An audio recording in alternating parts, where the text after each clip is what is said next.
আমি একজন electrical engineer, জবের জন্য আপনার উড়িষ্যাতে একটা জব করতে গিয়েছিলাম। তো সেখানে আমরা কয়েকজন বন্ধু মিলে ঠিক করি যে আমরা বাইরে থাকবো। ওখানকার কোয়ার্টার আমাদের ঠিক ভালো লাগছিল না তখন। তো বাইরে থাকার প্ল্যান করে আমরা একটা বেরোলাম। উড়িষ্যাতে একটা পাড়া আছে, খ্রিস্টান পাড়া, এরিয়াটার নামই খ্রিস্টান পাড়া। তো সেখানে এরিয়াটা খুব শান্তশিষ্ট। আমরা এরকমই ধরনের একটা শান্তশিষ্ট জায়গা খোঁজার চেষ্টা করছিলাম বহুত দিন ধরে। তো তারপরে হয়েছে কি, একটা দেখতে দেখতে একটা বাসা পাওয়া গেল সেখানে। মিস্টার মোসেসের বাড়ি সেটা। ওনারা থাকতেন না এই বাড়িটাতে কেউই। ওরা সবাই ভুবনেশ্বরে থাকতেন। আমরা ভাড়া পেয়েও গেলাম, যে যার মতো রুম শেয়ার করে নিলাম। বাড়িটাতে অনেক কটা রুম ছিল বাই দ্য ওয়ে। আমরা নিজের মতো রুম শেয়ার করলাম এবং আমরা সেখানে যথারীতি থাকতে আরম্ভ করলাম। তো আমরা জানতাম না বাড়ির পেছন দিকটা লক করে রেখেছিলেন ভদ্রলোক, আমাদেরকে চাবি দেননি তার। কিন্তু আমরা চাবি কখনো চাইও নি, আমাদের প্রয়োজন হতো না বাইরের দিকটা যাওয়ার। কারণ আমরা সারাদিন প্রাইভেট কোম্পানির জব করতাম, বাইরে সারাদিন থাকার পর আর এসে ইচ্ছা করতো না যে কোনো কিছু করি। তো সেই জন্য আমরা নিজেদের মতো থাকতাম, থেকে এসে খাওয়া দাওয়া করে শুয়ে পড়তাম, বা কখনো বাইরে থেকে খেয়ে এসে রাত্রেবেলাতে শুয়ে পড়তাম। একটু টিভি দেখে, একটু জাস্ট নিজেদের মতো একটু সামান্য রিল্যাক্স করে শুয়ে পড়তাম। আমাদের লাইফটা এরকমই ছিল। একমাত্র রবিবার দিন আমরা সবাই রোববার বিভিন্ন জায়গায় ঘুরতে যেতাম। গাড়ি ড্রাইভার ছিল সঙ্গে, অসুবিধা হতো না। তো একদিন হয়েছে কি রাসেল ভাই, একদিন হঠাৎ করে আমাদেরই একজন কলিগের শাদি ফিক্সড হলো আর কি। তো সে ছিল খ্রিস্টান। তো যাই হোক, তারা সবাই এবার নিমন্ত্রিত হয়ে সবাই, আমাদের সবাই নিমন্ত্রণ ছিল আর কি সে টাইমে।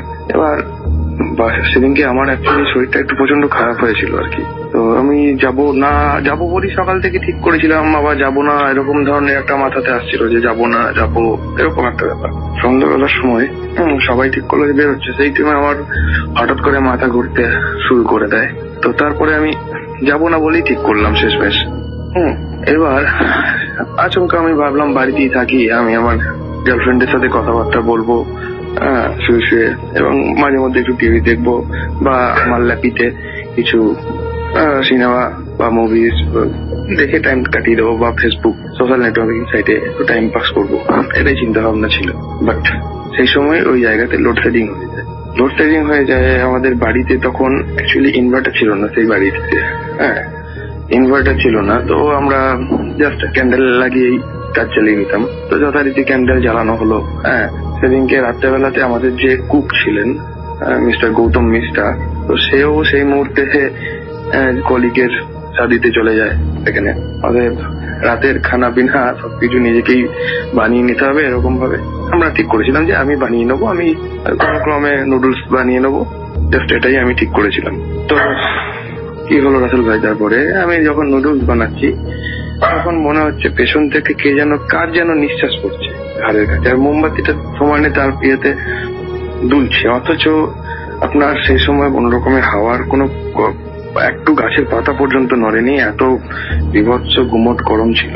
আর হাওয়াটা যে আমার গায়ে পড়ছিল প্রচন্ড পরিমাণে ঠান্ডা হাওয়া, প্রচন্ড পরিমাণে ঠান্ডা। পুরো মনে হচ্ছে বরফ থেকে কেউ যদি মুখে বরফ নিয়ে যদি কেউ যদি ফু দেয়, বা অ্যাকচুয়ালি যদি মানে এসির ঘামে ভিজে এসে রোদে গরমে ঘুরে এসে যে এসির ঠান্ডা হাওয়াটা যদি কখনো গায়ে লাগে, সেই হাওয়াটা যেমন লাগবে আর কি, ঘামে সোয়েট করা বডিতে যখন ঠান্ডা হাওয়াটা যদি লাগে সেরকম লাগছিল। বুঝতে পারিনি, অতটা কেয়ারও করিনি। অ্যাকচুয়ালি আমি তখন নুডলস তৈরি করার সাথে সাথে আমি আমার গার্লফ্রেন্ডের সাথে কথা বলতে ব্যস্ত ছিলাম। হলো জিনিসটা, অথচ খেয়াল করিনি, অতটা পাত্তা দিইনি। তো যাই হোক, নুডলস বানানোর পর যখন খেতে বসি তখন কেন জানি না মনে হলো যে পিছনে কেউ একজন রয়েছে। ঘুরে তাকিয়ে দেখি একটা কালো বেড়াল, অথচ ওই ঘরেতে বেড়াল ঢোকার কোন রকমের কোনো জায়গাই নেই, কোনো জায়গাই নেই বেড়াল ঢোকার। আমি বেড়াল দেখছি, বেড়াল কি করে ঢুকলো আমি চিন্তা করছি। আমি চতুর্দিক দেখা দেখি করছি, তখনও কিন্তু রাসেল ভাই ওখানে লোডশেডিং চলছে। তো তারপরে চিন্তা করলাম যে কি করা যায়, এবার একে তো বার করতে হবে। আমার তো একে ঢুকলো কোন দিকে, আমি সেটাই চিন্তায় পড়ে গেছি। তারপরে ভাবলাম হয়তো সিঁড়ির তলার যে গ্রিলটা আছে সেই গ্রিল দিয়ে কোনোভাবে ঢুকে পড়েছে হয়তো, মেবি। তো যাই হোক, আমি তাকে তাড়াবার ব্যবস্থা করার উপক্রম করতেই দেখলাম আর নেই সেখানে। কোন দিকে এসেছিল কোন দিকে গেল কিছুই বুঝতে পারলাম না। যাই হোক, আবার আমি আমার নুডলসে মনোযোগ করলাম। তো লোডশেডিং ছিল রাসেল ভাই, আগেই বলেছি। আমার সেটা তখনও খেয়াল ছিল না যে লোডশেডিং চলছে আর কি। তখন মানে আমি এতটাই জিএফের সাথে আমার গার্লফ্রেন্ডের সাথে কথা বলতে ব্যস্ত যে আমি তখন খেয়ালই করিনি যে লোডশেডিং। যাই হোক, আমি 2-3 বার সুইচ টেপার চেষ্টা করলাম, তারপরে খেয়াল করলাম যে এত লোডশেডিং রয়েছে।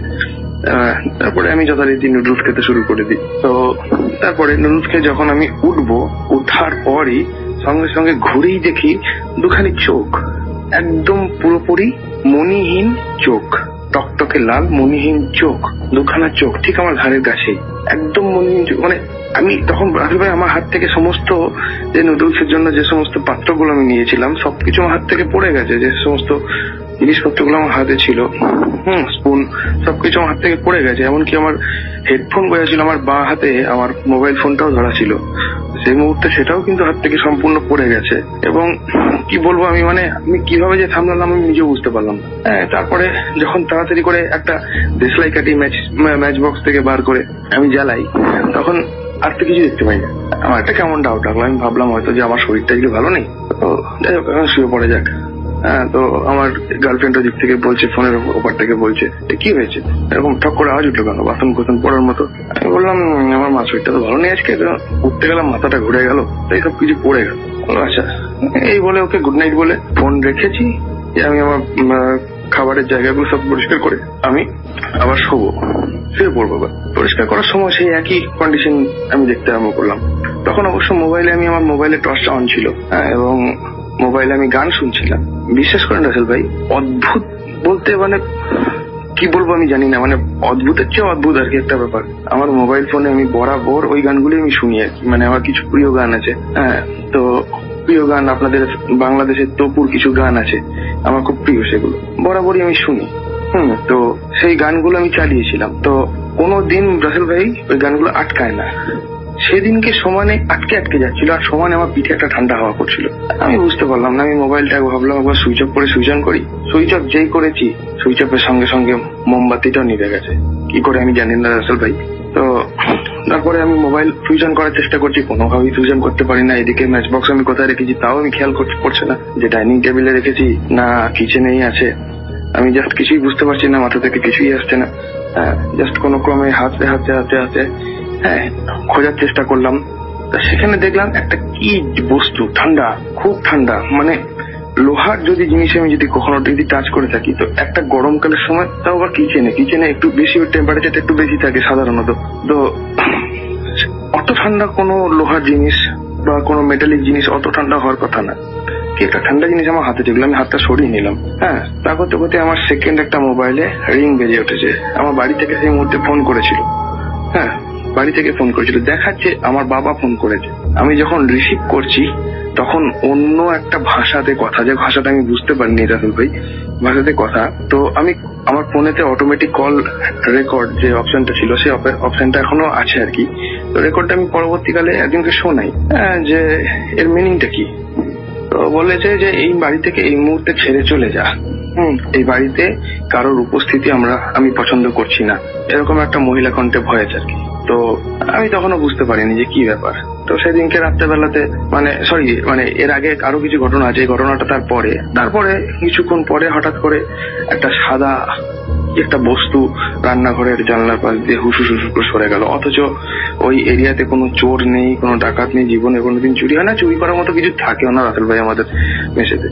ওরকম গন্ডগোল হলো। যাই হোক, তারপরে কিছুক্ষণ পর সবাই ফিরে এলো। তা করতে করতে আমি আমার অভিজ্ঞতার কথা কাউকে জানাইনি, তাহলে হয়তো একটু হাস্যকর পরিবেশের মধ্যে পড়ে যেতে হতো আমাকে আর কি। তো পরে হয়েছে কি, আমি পরের দিন সকালবেলায় ওই যে রেকর্ডিংটা হয়ে গেছিল বললাম, আমি নিজে শুনেছি। শুনে আমারই একজন কন্ট্রাক্টর ছিল আমার আন্ডারে, যিনি জব করতেন, সেই কন্ট্রাক্টরকে আমি শোনাই। সে বললো যে এই বক্তব্য হচ্ছে এই মুহূর্তে বাড়ি থেকে ছেড়ে চলে যায়। ওটা ওদের স্থানীয় ভাষার কথা আর কি। সেটা তো আমি ঠিক ভাষা তখন জানতাম না, আমাদের ওখানে বেসিক্যালি হিন্দি ভাষা চলতো। তো জানতাম না তখন, আমি মানে বুঝতে পারিনি ঠিক। আর ভাষার মানে গলার ভয়েসটা তখন এমন বিচ্ছিরি আওয়াজ, সেটা মানে লোকাল লোক ছাড়া উদ্ধার করা সম্ভব না, কারণ ওরাই বুঝতে পারবে যে কি ভাষাটা ঠিক অ্যাকচুয়ালি বলতে চাইছেন আর কি। মানে আমাদের পক্ষে সেটা সম্ভব না আর কি বোঝা আর কি। মানে তখন নতুন তো ওখানে, আমি তাই বুঝতে পারিনি। তো যাই হোক, তারপরে আবার একটা দিন এলো যেখানে আমরা টোটাল 4 জন কলিগ ওখানে থাকতাম। তো তাদের একজনের বিয়ে ঠিক হয়ে গেল, শাদী ঠিক হয়ে গেল। তো সে বাড়ি গেছে শাদী করতে আপনার। তো আমরা আর 3 জন রয়েছি। তো আমার রুমটা শেয়ার করতো সে, আমি তার সাথে রুম শেয়ার করতাম, আমরা দুজনে থাকতাম একটা রুমে। তো আমি একা হয়ে যাই যথারীতি। হ্যাঁ, তো আমি শুয়ে আছি একদিন রাত্রেবেলাতে, অনেক রাত তখন, প্রায় 1:30টার পর। আমি 1:30 পর্যন্ত আমি আমার গার্লফ্রেন্ডের সাথে কথা বলেছি। 1:30টার পর ফোন রেখে আমি যখন শুতে যাব, ঠিক তখন একটা কি পড়ে যাওয়ার আওয়াজ উঠলো। তাকিয়ে দেখি আমার খাটের পাশে একটা ছোট টেবিল থাকতো, সেই টেবিলে ল্যাপটপ আর জলের বোতল থাকতো একটা। তো দেখলাম টেবিলটাই উল্টে পড়ে গেছে, বেশ জোরে আওয়াজ, ল্যাপটপ সব পড়ে গেছে, জলের বোতল পড়ে গেছে। আমি কি করে বললো, দেখলে তো টেবিলটা তো উল্টে যাওয়ার কথা না। নিয়ে তারপরে আমি আবার একটু চিন্তিত হয়ে আবার লাইট জ্বালিয়ে তুলে রাখলাম সবকিছু। সকালবেলা উঠে দেখি আমি আর কিছু আওয়াজ পাইনি। সকালবেলা উঠে দেখি সেই টেবিলটি আবার পড়ে গেছে, পড়ে রয়েছে যেমনকার। আমার ল্যাপটপের স্ক্রিন ব্রেক করে গেছে। আমি বুঝতে পারি না কি হলো, কি আমারই সমস্যা নাকি কি হচ্ছে, কি করে পড়বে। আমার কাছ থেকে টেবিলটা কম করে 1 হাত দূরে। আমাকে জল খেতে গেলে সেটাকে নেমে তারপরে তার কাছে যেতে হবে। আমি অন্ধকারে থেকে একবারই আওয়াজ পেয়ে নেমেছি, তারপরে আর নামিনি। আমি তুলে রেখেছি, তারপরে নামিনি। কি করে পড়লো এরকম করে? আমার ওই রুমটার মধ্যে উৎপাত শুরু হয়। প্রথম কয়েকদিন বুঝতে পারিনি। তো কি হয়, তারপরের দিন একটু আবার চিন্তিত হয়েই ঘরে ঢুকলাম। বলতে পারছিলাম না কাউকে যে কি পরিস্থিতি আমার। পরের দিন একটু চিন্তিত হয়ে ঘর ঢুকলাম। বেশ রাত পর্যন্ত আমি ছাদেই কাটালাম, বাড়ির ছাদে, টেরেসে। তো ছাদেতে কোনো প্রবলেম আমি কিছু বুঝতে পারি। তো আপনার কি বলে, রুমে ঢোকার সঙ্গে সঙ্গে দেখলাম রুমটা একটা কেমন, একটা কিরকম, অনেক দিনের বন্ধ ঘর থাকলে যেরকম গন্ধ হয় সেরকম গন্ধ। অথচ আমার রুম খোলা, দরজা খোলা, জানলা খোলা, সবকিছু খোলা আছে। অনেক দিনের বিচ্ছিরি একটা পচা ঠিক না, ভ্যাপসা গন্ধ, ধুলোর গন্ধ। ঢুকলাম, ঢুকে জল খেতে গেলাম। জলটা দেখলাম নোনতা, বুঝলাম না কেন খাবার জল নোনতা কি করে হয়। আবার আমি বাইরের ফিল্টার থেকে চেঞ্জ করে জল নিলাম, তখন দেখলাম জল আবার ঠিক আছে। কিন্তু ওই রুমে ঢোকার পর আবার জল খাচ্ছি, তখন দেখছি আবার সেই নোনতা। মহা সমস্যায় পড়া গেল। আমি তখন আমাদের রাঁধুনি যে ছিল, সে ছিল অ্যাকচুয়ালি হিন্দু ব্রাহ্মণদের। তাকে আমি বললাম যে দাদা এরকম সমস্যা আছে। বলছে ঠিক আছে, কোনো ব্যাপার না, তুমি শুয়ে পড়ো, কাল সকালবেলা দেখো। আমাকে সেরকম বললো। আমি তার কথা মতো চলে গেলাম শুধু। আমার এদিকে সেদিনকে একটু ভয় করতে আরম্ভ করলো। আমি ঘরে ঢুকলে জল নোনতা হয়ে যাচ্ছে, ঘর থেকে বেরোলে জল আবার নর্মাল। এটা কি, what is this, what's happened here? আমার পুরো মাথা কোনো কাজ করছিল না পুরোপুরি। তো আলটিমেটলি গেলাম আমি ঘরে, গিয়ে শুয়ে পড়লাম, ঘুম আসে না। কিছুক্ষণ পরে দেখলাম ফ্যানটা উল্টো দিকে ঘোরা শুরু করেছে। লাইট জ্বালিয়ে শুয়েছিলাম সেদিনকে আমি, তাই আমি দেখতে পেয়েছিলাম ফ্যানটা একবার স্টপ হয়ে গেল, স্টপ হয়ে গিয়ে উল্টো দিকে ঘোরা শুরু হলো। উল্টো দিকে যখন ঘুরছে তখন দেখছি, কি বলবো রাসেল ভাই, যেন জীবনে কোনোদিন এরকম কাউকে পরিস্থিতিতে পড়তে না হয়। একজন মহিলা, বয়স্কা মহিলা, গলার দড়ি দিয়ে ফ্যান থেকে ঝুলছে ঠিক আমার ওই খাটটার উপরে। আর তার মুখ দিয়ে চুয়ে চুয়ে রক্ত ফোঁটাগুলো এসে পড়ছে আমার বুকের উপর। আমি তো হাউমাউ করে চেঁচি, আমি কি করবো আমি খুঁজে পেলাম না। সোজা গিয়ে অন্ধকারেতে, আমার রুমে লাইট জ্বলছিল, আমি রুম থেকে বেরিয়ে সেই ডাইনিং টেবিলটা আছে, আমি সোজা গিয়ে ডাইনিং টেবিলের সাথে ধাক্কা খেয়ে পড়ে হাত ভেঙে আমার যাচ্ছে এই অবস্থা। তো আমি ছুটি নিয়ে বাড়ি চলে আসি। বাড়িতে এসে কোনো প্রবলেম কিছু ফেস করিনি রাসেল ভাই। পরবর্তীকালে ওখানে ফিরে যেতে আমার ভয় করছিল। তারপরে আমি ভাবলাম যে না, ওখানে আর ফিরে যাওয়া সম্ভব না। ওখানে ওই জায়গাতে আর কোনোভাবেই থাকা সম্ভব না। আমি আবার আমাদের ওই কোয়ার্টার দিয়েছিল আমাদের, সেই কোয়ার্টারে আবার আমি ফিরে যাই।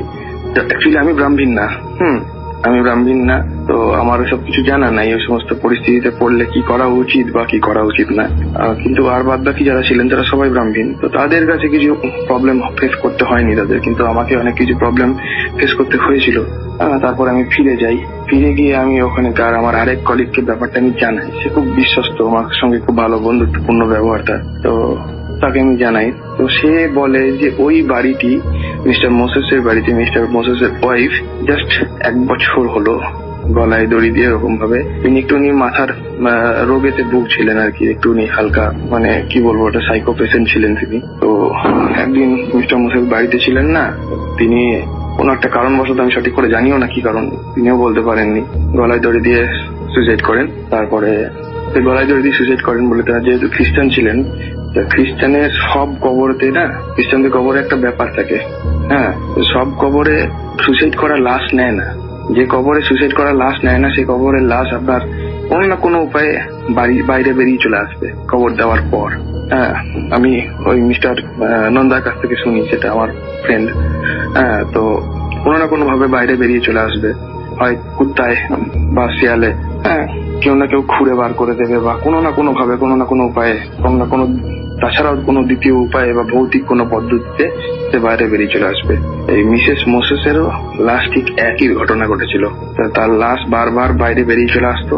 3 বার একই ঘটনা ঘটার পর ওই গোরস্থানের মানে পাদ্রী তিনি বলেন যে এই পাপীর লাশ আছে, এই পাপীর লাশকে এই গোরস্থানেতে, পবিত্র গোরস্থানেতে কবর দেওয়া যাবে না, তো একে অন্য কোথাও নিয়ে গিয়ে কবর দেওয়া হোক। তো সেই জন্য মিস্টার মোসেস তার বাড়িতেই তাকে কবর দিয়েছিলেন, এবং তিনি নিজেও সেই বাড়িটা ব্যবহার করতে পারতেন না তারপর থেকে, যার জন্য তিনি ভাড়া দিয়েছিলেন। তো যাই হোক, প্রচন্ড ভাবে সেরকম প্রবলেম ফেস করেছি। যাই হোক, আপনাদের কি বলবো রাসেল ভাই, ঈশ্বরের কৃপা, আল্লাহর দোয়া, যাই বলেন না কেন, গডের ব্লেসিং, যাই বলেন না কেন, তাতেই হ্যাঁ আজকে ওই ঝামেলা থেকে মুক্ত হতে পেরেছি। এই ছিল আমার স্টোরি। Thank you. আমি একটি প্রাইভেট ডায়াগনস্টিক সেন্টারে জব করতাম আর কি। তো সেখানে আমি চাকরি করার সূত্রে আমি সেখানেই থাকতাম একটি আর কি ডায়াগনস্টিকের ভিতরেই একটি ছোট্ট রুমে আর কি আমাকে থাকতে দেওয়া হতো। তো আমি রুমের একটু বর্ণনা দেই। আমার রুমটা এমন জায়গায় ছিল যে সদর হসপিটালের মর্গ, যেখানে আর কি পোস্টমর্টম করা হয়, তো সেই মর্গ থেকে আমার শোয়ার রুমের দূরত্ব 14 থেকে 15 হাত। অর্থাৎ আমার জানালা খুললেই মর্গের জানালা দেখা যায়, এবং মাঝে মাঝে আমি গন্ধ পেতাম। তো যাই হোক, ঘটনা সেদিকে না। একদিন শুক্রবার, তো শুক্রবার আমাদের অন্যান্য স্টাফরা ছুটিতে থাকেন, আর আমি সেখানেই থাকতাম, এর জন্য আমি ওখানেই সবসময় থাকি, এবং পাশের ফ্ল্যাটে থাকতো আমার মালিক আর কি, ফ্যামিলি নিয়েই থাকতো। তো যাই হোক, শুক্রবার জুমার নামাজের ঠিক আগ মুহূর্তে আমার মালিক আমাকে চাবি দিয়ে বলল যে আমি নামাজে যাচ্ছি, আপনি কিছুক্ষণ পর গেটে তালা মেরে নামাজে চলে আসবেন। আমি বললাম ঠিক আছে। তো আমি নামাজের জন্য রেডি হচ্ছি, এমন সময় আর কি 2জন লোক আসলো এক্স রে করার জন্য। তো বলতেছে আবার একটু ইমার্জেন্সি এক্স রে করা লাগবে। আমি বললাম ভাই একটু বসেন, আমি নামাজ পড়ে আসবো, পরে আর কি এক্স রেটা করবো। তো বলতেছে না, আমার খুব ইমার্জেন্সি দরকার আর কি, ডাক্তার সাহেব দেখবেন আর কি। তো যাই হোক, পেশেন্টের আর্জি তো আমাদেরকে নিতেই হয়। আমি এক্স রেটা নিলাম আর কি। তো রীতিমতো আমি পেশেন্টকে এক্স রে রুমে ঢুকালাম, এক্স রে টেবিলে শোয়ালাম, মেশিন অন করলাম, করে আমি তার এক্স রে করার জন্য প্রস্তুত নিচ্ছিলাম। এক্স রেটা ছিল পায়ের বেসিক্যালি। তো আমি যখন এক্স রে শুরু করব, তখন পেশেন্টটা বলতেছে আপনি কি করেন? আমি বলতেছি যে আমি পায়ের এক্স রে করতেছি। কয় না, আমার পায়ে তো সমস্যা নাই, আমার মাথায় সমস্যা। তো উনি মাথায় আর কি হাত দিয়ে দেখাই দিল যে আমার এখানে প্রচন্ড পেইন হচ্ছে, আমার এখানে এক্স রে করেন। তখন আমি ভাবলাম হয়তো যে আমার দেখার ভুল হয়েছে, আমি ডক্টরের প্রেসক্রিপশনটা আবার দেখে নিলাম। তো না, দেখলাম যে না, আমি তো ঠিকই দেখছি, সেখানে পায়ের এক্স রে করাই ছিল। আমি যাই হোক রোগীকে যেভাবেই হোক বুঝিয়ে এক প্রকার জোর করেই আমি আর কি পায়ের এক্স রে করলাম। তো এক্স রে করার পর আমি এক্স রে সম্পর্কে একটু ধারণা দিই। এক্স রে মেশিন থেকে রেডিয়েশন কে কাজে লাগিয়ে হিউম্যান বডি থেকে ইমেজ ক্যাপচার করা হয়, তারপরে এটা কম্পিউটারে ডিসপ্লে করতে হয়। তো আমি যখন এক্স রেটা কম্পিউটারে ডিসপ্লে করলাম, তখন আমি তার ইমেজ পাইলাম না আর কি, এক্স রেটা আসলো না, আসেই নাই, কিচ্ছু আসেনি, না কিচ্ছু আসে নাই, শুধু একটা সাদা পেজের মতো চলে আসছে। তো আমি ঘটনাটা বুঝতে পারলাম না। আমি ভাবলাম হয়তো রেডিয়েশন ঠিকভাবে রিলিজ হয় নাই, কারণ রেডিয়েশন ঠিকভাবে রিলিজ না হলে এরকম আসে, ঝামেলা হয়। আচ্ছা, তো আমি আবার রিপিট করতে গেলাম। আমি আবার রিপিট করার আগে আমি মেশিনটা একবার ভালো করে চেক করে নিলাম যে আসলে কোনো ফল্ট আছে কিনা। একটা ফাঁকা এক্সপোজ নিয়ে দেখলাম না, আমার রেডিয়েশন তো ঠিকভাবে রিলিজ হচ্ছে, তারপর ইমেজটা আসলো না কেন। যাই হোক, আমি পেশেন্ট যেহেতু টেবিলে শোয়ানো, আমি আর একটা এক্স রে নিলাম, আর একটা এক্স রে নিয়ে আমি আবার কম্পিউটারে ডিসপ্লে করলাম, কিন্তু আবার ইমেজটা আসলো না। এবং আগের মতোই একদম সেম অবস্থা, সেম আগের মতোই। আমার মাথায় আর কি কাজ করলো না। আমি প্রায় আমার 2 বছরের এক্সপিরিয়েন্স, এটা কেন ঘটতেছে আমি বুঝতেছি না। তো আমি যখন তৃতীয়বার ট্রাই করতে গেলাম, তখন রুগীটা আমাকে মানে বড় বড় চোখ করতেছে এবং অদ্ভুত একটা হাসি দিয়ে বলতেছে কি, আমি বলি নাই যে আমার মাথার সমস্যা, আমার মাথার এক্স রে করেন, আপনি আমার পায়ের এক্স রে করতেছেন। তো যাই হোক, রুগীর সঙ্গে একজন লোক ছিল। আমি বললাম যে ভাই, আমার হয়তো মেশিনের প্রবলেম দিচ্ছে, আপনি পাশে ডায়াগনস্টিক সেন্টারে গিয়ে এক্স রেটা করেন। তো সেই মুহূর্তে রুগীরা মানে খুব একটা ধমক দিয়ে বলল যে আমার আগে এখানে মাথার এক্স রে করতে হবে, তারপর আমি এই রুম থেকে বাইর হবো, নতুবা আমি বাইর হব না। তো আমি ভাবলাম যে পেশেন্টরা যখন অসুস্থ হয় তখন এরকম একটু পাগলামি টাইপের হয়ে যায় বা অন্য আচরণ করে, তো তাকে বোঝানোর জন্য আর কি আমি একটা এক্সরে করব। আমি বললাম যে ঠিক আছে আপনি শুয়ে পড়েন, আমি আপনার মাথার এক্সরে করতেছি। তো আমি রীতিমতো মেশিন অন করে মাথার একটা এক্সরে নিলাম, কোনো অ্যানাটমিক্যাল পজিশন ছাড়াই আর কি, জাস্ট রুগীকে বোঝাবো যে আমি আপনার এক্সরেটা নিয়েছি। তো যাই হোক আমি নিলাম এবং রুগীকে বললাম যে আপনার এক্সরে হয়ে গেছে, আপনি চলে যান। কিন্তু তার সাথে যে লোক ছিল তাকে বললাম যে আসলে আমার এক্সরেটা হয়নি, আমার মেশিনের প্রবলেম, আপনি পাশের ইয়াতে করে নেন, আমি জাস্ট আপনার রুগীকে বোঝানোর জন্য এটা করলাম। তো রীতিমতো রুগী চলে গেল, আমারও জুমার নামাজের সময় চলে আসতেছে, আমি মেশিন শাটডাউন করে আর কি নামাজে চলে যাব। এই অবস্থায় আমি ভাবলাম যে দেখি তো আসলে 3 নম্বর ইমেজটা যে নিলাম সেটা আসছে কিনা। তো আমি কম্পিউটারে যখন ডিসপ্লে করলাম আমি একটু দেখে অবাকই হলাম যে তার মাথার এক্সরেটা ফুল ক্লিয়ার চলে আসছে। আচ্ছা, এটা দেখে আমি একটু মানে অবাক হই এই কারণে যে আমি অ্যাট ফার্স্ট যখন আমার মেশিনে পাওয়ার সিলেক্ট করছিলাম তার পায়ের এক্সরে করার জন্য, তো সেই পাওয়ারে যারা এক্সরে করে তারা হয়তো বুঝবেন যে সেই পাওয়ারে মাথার এক্সরেটা সম্ভব না। পায়ের এক্সরে করতে যত পাওয়ারের দরকার হয়, মাথার এক্সরে করতে গেলে তার থেকে 6 থেকে 7 গুণ বেশি পাওয়ারের দরকার হয়। ঠিক আছে, তো তার মাথার এক্সরেটা ক্লিয়ার চলে আসছে। আমি ঘটনাটা বুঝতে পারলাম না, পায়ের এক্সরে নিলাম আসলো না, মাথার এক্সরে ঠিকই চলে আসছে। তো যাই হোক একটু হলেও ভয় পাইছি, পরে যাই হোক মেশিন শাটডাউন দিয়ে আমি আর কি নামাজের উদ্দেশ্যে রওনা দিব। গেটে তালা দিয়ে আমি দোতলা থেকে সিঁড়ি বেয়ে নিচে নামলাম। আমি একটা কথা বলে নেই, নিচ থেকে আমি যখন মানে নামাজের উদ্দেশ্যে যাব তো আমাকে মর্গটা ক্রস করে যাইতে হবে মসজিদে। তো আমি যখন বিল্ডিং থেকে বাইর হলাম তখন আর কি দোকানপাট সব বন্ধ, জুমার নামাজের দিন সবাই দোকান বন্ধ করে নামাজে চলে গেছে। তো একটা ভ্যান আর কি ভ্যান, শুধু একটা ভ্যান, আর ভ্যানে চাটাই মোড়ানো একটা লাশ আর কি মর্গের সামনে এসে দাঁড়ালো। আমি দেখেই বুঝতে পারছি ওটা লাশ, কারণ ওখানে প্রতিদিন প্রায় লাশ আসতো আর কি, মর্গ যেহেতু ওখানে লাশ আসতো। তো শীতকাল তো আমি একটু রোদ পাইলাম, একটু দাঁড়াইলাম আর একটু উৎসাহ জাগলো যে আমি লাশটা দেখব। তো যখন চাটাই বোনানো ছিল, তো যখন মর্গের লোকজন এসে লাশটাকে নামাবে ঠিক সেই মুহূর্তে তার মুখের যে চাটাইটা সেটা সরে গেছে। তো আমি একটু কাছে গিয়েই দেখলাম, মানে এটা আসলে ফিলিংস কিরকম, আমি আসলে একেবারে অবাক হয়ে গেছি, খুব বেশি শক হয়ে গেছি দেখে যে লোকটার আমি কিছুক্ষণ আগে 15 থেকে 20 মিনিট আগে এক্সরে করতে চাইছিলাম, এটা সেই লোকের লাশ। আমি তারপরও আমার খুব ভয় পাচ্ছিলাম, আমি হয়তো ভুল দেখতেছি এই ভেবে আমি আরো কাছে গেলাম। পরে আমি দেখলাম যে না, এটা এই লোকেরই লাশ। তবে এখানে একটু উল্লেখ করা যায়, উনি যেখানে মাথায় হাত দিয়ে আর কি দেখাইছিল যে আমার এখানে পেইন করতেছে, আমার এখানে এক্সরে করেন, ঠিক সেই জায়গাটায় তার আর কি অ্যাক্সিডেন্ট করছে, তো সেই জায়গাটা আর কি মগজ বাইর হয়ে গেছে, তো ঝুলে আছে মগজটা।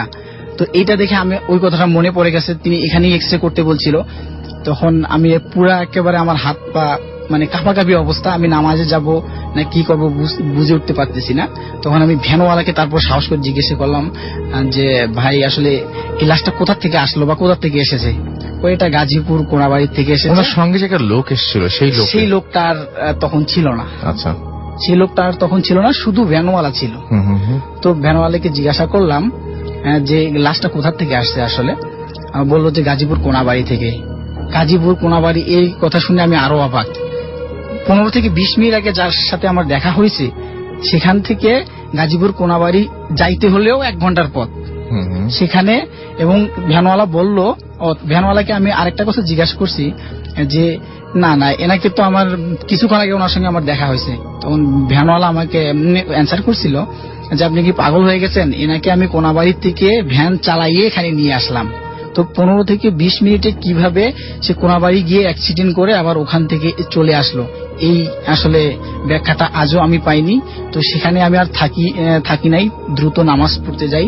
আর আমি নামাজ পড়ে এসে মালিককে বলি যে আজকে আমি একটু খারাপ লাগতেছে, আমি আমার ফ্রেন্ড গাজীপুর সমস্ত কারখানায় চাকরি করে, আমি ওখানেই চলে যাব। তো লাস্ট আমি যখন ওখানে চলে যাই, পরের দিন থেকে আমার প্রচন্ড জ্বর আর কি, প্রচন্ড জ্বর। পরে আমি আর ওখানে তারপরের দিন কাজ করতে পারি না, পরে আমি কুর্মিটোলা হসপিটালে 7 দিন ভর্তি থেকে এই জ্বরে এত ভয় পাইছিলাম। অনেক ধন্যবাদ আপনাকে আপনার ঘটনার জন্য। জি, আমার সাথে একটা ঘটনা ঘটেছিল জি। কিছুদিন আগে, জি, যে আমি বিকালবেলা আমি কিছু খাবার কেনার জন্য বাইরে গিয়েছিলাম। তখন বাইরে যাওয়ার পর আমি থাকি 6th ফ্লোরে, ঠিক আছে।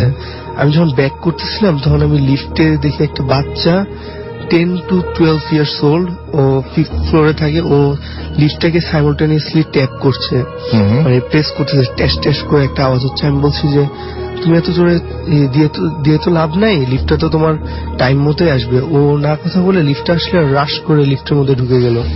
তারপর আমি ওর পিছে ঢুকলাম। তারপর কিছুক্ষণ পর লিফটটা হাফ এন্ড ক্লোজ হয়ে আবার খুলে গেল। এমন ভাবে আওয়াজটা দিল যে বাচ্চাটা একটু আগে যেভাবে বাইরে থেকে ট্যাপ করতেছিল লিফটের বাটনটা, ওইভাবে মনে হচ্ছে যে কে জানি ট্যাপ করলো, কিন্তু ওটা আমি ধরলাম না। কিন্তু যখনই লিফটটা ওপেন হলো তখন মনে হলো যে কেউ একজন লিফটের মধ্যে ইন করছে। আপনি নর্মালি বুঝবেন যদি কেউ লিফটে ইন করে, লিফটে একটু শেক করে, লাইক সাসপেনশন টাইপের। তারপর কিছুক্ষণ 5th ফ্লোরে যখন ছেলেটা নামলো তখন দেখলাম কি যে ছেলেটা তো দৌড় দিয়ে নেমে গেল, কিন্তু মনে হলো যে একজন নামেনি, সেখানে 2 জন নামছে। সেটা তো তখন আমি এত ভয় পেয়েছি যে আমার হাতের লোম টোম খাইয়ে গেছিল। তখন আমি 6th ফ্লোরে যে বাসায় যে কারোর সাথে শেয়ার করে নিয়ে মনে করছি সবাই ঠাট্টা করবে বা ফাইজলামি করবে যে বানিয়ে বলছে এরকম কিছু। তারপর কিছুদিন পর শেষ হওয়ার পরে দিয়ে ফ্রেন্ড দেখলাম যে 4 তলা একটা ছেলে সেম এই জিনিসটা ফেস করছে। ফেস করার পর ওর আবার ড্যাডিকে বলছে এই ঘটনা যে এরকম এরকম হয়েছে। আমি 4 তলায় নামছি কিন্তু লিফটে কেউ ছিল না, 5 তলায় যে লিফটটা থামছে। আচ্ছা। আর আমি নিচ থেকেও কেউ জানে উঠছে এরকম একটা ফিলিং পেয়েছি। ও 5 তলায় ও দৌড় দিয়ে 5 তলায় যায়, দেখলো যে 5 তলায় কেউ নামে নাই আর কেউ লিফটের বাটন ট্যাবও করে নাই। আচ্ছা। কিন্তু 5 তলায় কে জানি নামলো এমন ও কিন্তু 4 তলায় নামছে। আচ্ছা। 5 তলায় যাওয়ার কোনো প্রশ্ন ওঠে না। পরে দিয়ে এটা যে ম্যানেজারকে বলা হয়েছে যে অ্যাপার্টমেন্টে যে এরকম এরকম সমস্যা, এটা আরো কয়েকজন ফেস করছে, এটা কি আসলে লিফটের সমস্যা না অন্য কিছু। পরে দিয়ে টেকনিশিয়ানদের আনার পর লিফটের দেখলো যে বললো যে না কোনো সমস্যা তো, কোনো ম্যাল ফাংশনিং বা কিছু হচ্ছে না, এটা একেবারে ঠিকই আছে, যে এরকম না যে এই সমস্যা ওই সমস্যা। আর লিফটটা ছিল নিউ, এর জন্য কোনো সমস্যা হতেও পারে না। তারপর দেয়া এটা আর চেপে গেল, কেউ তুললো না ঘটনাটি। তারপর দিয়ে কিছুদিন পর আমার মাথায় আসলো যে না এটা তো হতে পারে না, আমি তো ফিল করছি যে কেউ উঠছিল, আর এটা তো আমি একা ভিকটিম না, আরো 2-3 জন এরকম ফেস করছে। পরে দারোয়ানকে যে জিজ্ঞেস করলাম যে চাচা এই বিষয়টা কি, চাচা বলতে কোনোভাবেই রাজি না যে এরকম এরকম। অনেক কষ্ট করে তাকে ম্যানেজ করে বলল যে তোমরা আসার আগে 5 তলায় একটা লোক থাকতো, লাইক 40 years old। তিনি লিফট যখন নতুন লাগাইছিল তখন এরকম লিফটের মধ্যে যখন 5 তলায় যাচ্ছিল তখন লিফটটা হঠাৎ করে স্টপ হয়ে গেছিল। স্টপ হয়ে ডাইরেক্ট 2 আর 3 ফ্লোরের মাঝখানে এটকে গেছিল, মানে হাফে এটকে ছিল।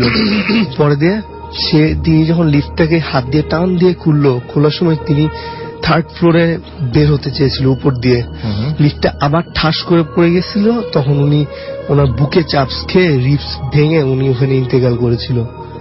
তারপর থেকে এই ঘটনাগুলো শুরু হয়েছে। দারোয়ান এসব জানে কিন্তু কেউ বলে না, ভয় পাবে বা সামথিং লাইক দ্যাট। সো এই ছিল আপনার ঘটনা।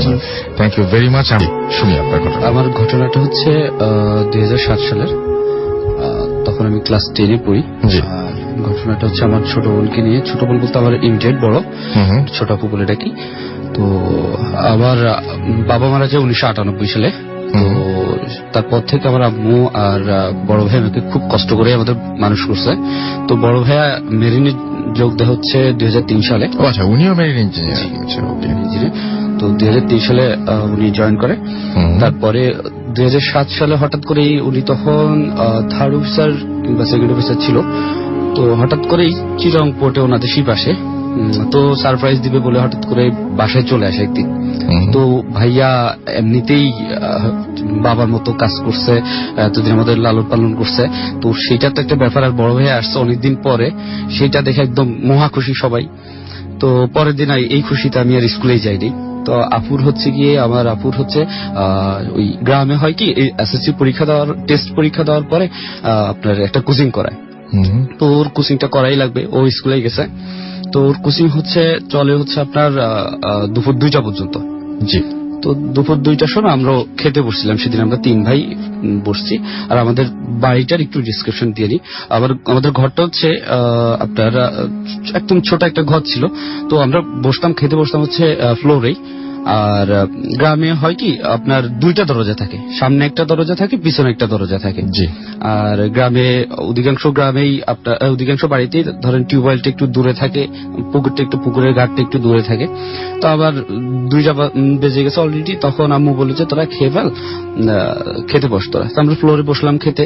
তো বড় ভাই হঠাৎ করে বললো যে আমি অনেকদিন পরে গ্রামে আসছি, ছোট ফুটাও আসুক, ও স্কুলে তো 2টা বেজে গেছে, স্কুল থেকে ও চলে আসুক, এখন তো আসার সময় হয়ে গেছে, ও আসুক একসাথে খাবো। তো আমরা বসে বসে গল্প করতেছি, হঠাৎ করে দেখলাম আমার বোন আসছে। তো আমরা বসছি পিছনের রুমে। তো সামনের রুমে ওই টেবিলটা ফুল দেখা যায়।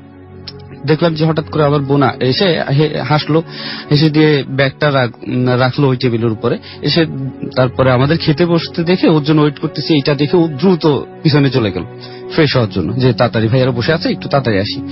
তো চলে গেল, আমরা বসে আছি অনেকক্ষণ। দেখলাম যে 10-15 মিনিট হয়ে গেল, ও আসতেছে না। তা আম্মু বললো যে কিরে তোরা খাওয়া শুরু কর।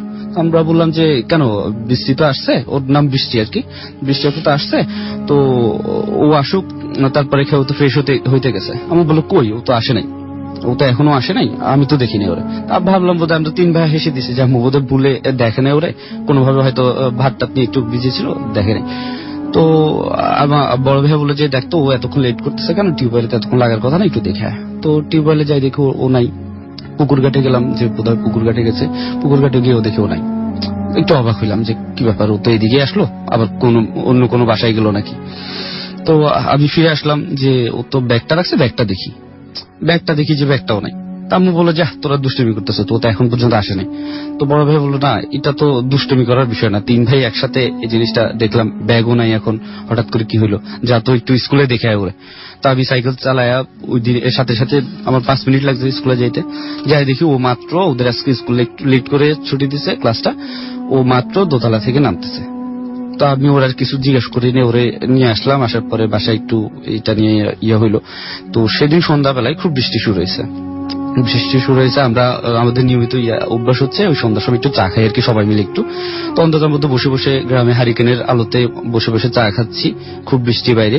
হঠাৎ করে সেই পিছনের রুমেই হঠাৎ করে দেখলাম যে একটা সাউন্ড হয়ে দরজাটা খুলে কে যেন ভিতরে ঢুকলো, এরকম একটা ব্যাপার, কেউ একজন ভিতরে ঢুকছে।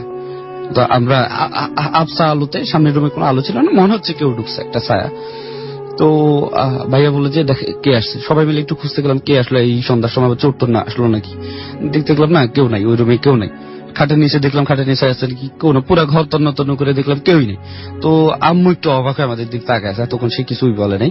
আম্মু বলতেছে তোর কি খুঁজতেছিস। তো আম্মুকে ভাই একটু দিয়ে বললো কি ব্যাপার, আপনি এখনো দেখেন নাই, কেউ একজন ঢুকছে বাসায়। আম্মু বলে না আমি তো দেখিনি। দেখার তো কথা, আমারও তো দেখার কথা, কিন্তু আমরা 4 ভাই বোনে দেখছি। দুপুরবেলা 3 ভাই বোন, বিকালবেলা 4 ভাই বোনে দেখছি, কোনো হইলো না। তো তারপরের দিন ভাইয়া হুজুর ডেকে এনে একটা মিলাদ আর কোরআন শরীফ পড়ায় দিছে। এরপর থেকে আর তেমন হয়নি। আর বাড়িটা হচ্ছে কি, আমরা ভিতরের বাড়ি থেকে, আমাদের বাড়িটা প্রায়, গ্রামের বাড়িটা প্রায় 1 কিলোমিটার বড়, এত বড় একটা বাড়িতে আমরা ভিতর থেকে আমরা সামনে আসি। সামনেটা প্রচুর গাছপালা ছিল, প্রায় অন্ধকার হয়ে থাকতো দিনের বেলাতেই। ওই গাছগুলা কেটে আমাদের ঘরটা বানানো হয়েছে। ওকে, এই ছিল আমার ঘটনা। ধন্যবাদ আপনাকে। ঘটনাটা ঘটে আমার ফুপির বাসায়। আমার ফুপি চিকিৎসার জন্য ইন্ডিয়ায় গিয়েছিলেন। তো সেই সময় আমি আর আমার ফুপাতো ভাই শাওন ভাই ফুপিদের বাসায় স্টে করছিলাম। তো প্রথম যেদিন আমরা আমি থাকার জন্য যাই, সেখানে আমি ঘুমাইতে যাই যখন, তখন একটা স্বপ্ন দেখি। অলমোস্ট রাত 3টার দিকে আমি ঘুম থেকে হঠাৎ জেগে যাই স্বপ্নটা দেখে। স্বপ্নটা বেশ ভয়ঙ্কর ছিল। আমি ঘুম থেকে জেগে উঠে ভাইয়াকে বলি যে আমি এমন একটা স্বপ্ন দেখছি। আমি ওখানে দেখি আমি একটা আন্ডার কনস্ট্রাকশন বিল্ডিং এর একটা ফ্লোরে আছি। ওইখান থেকে হঠাৎ করে আমি নিচে একটা ইলেকট্রিক পোলের উপরে পড়ে যাই এবং কারেন্টের শক করে আমার ফুল বডিটা ঝলসে যায়। তো এইটা বলার পরে আমার শাওন ভাই বললেন যে তুই সিরিয়াসলি এই স্বপ্নটা দেখছিস? তো আমি বললাম হ্যাঁ ভাই। তো তখন শাওন ভাই বলেন যে উনি এর আগে এই স্বপ্নটা বেশ কয়েকবার দেখেছেন। তো এটা আমরা ইনসিডেন্ট হিসেবে নিই, প্রথম দিন কিছু ভাবি না। তো সেকেন্ড দিন আমরা একই স্বপ্ন দেখি। এইভাবে দেখার পরে থার্ড যেদিন দেখি সেই দিন আমি আরো একটু দেখি, একই সাথেই দেখছিলাম। থার্ড দিন দেখি যে আমি ওইভাবে আন্ডার কনস্ট্রাকশন বিল্ডিং থেকে পড়ে যাচ্ছি, কিন্তু এখানে আমাকে সবাই বাঁচানোর চেষ্টা করছে, কিন্তু আমি যেন নিজের ইচ্ছায় ইলেকট্রিক পোলগুলা টেনে ধরছি, ইলেকট্রিকের তারগুলা। তো এটা দেখার পরে ভাইয়াকে আমি বলি যে আমার এমন ভয় লাগছে।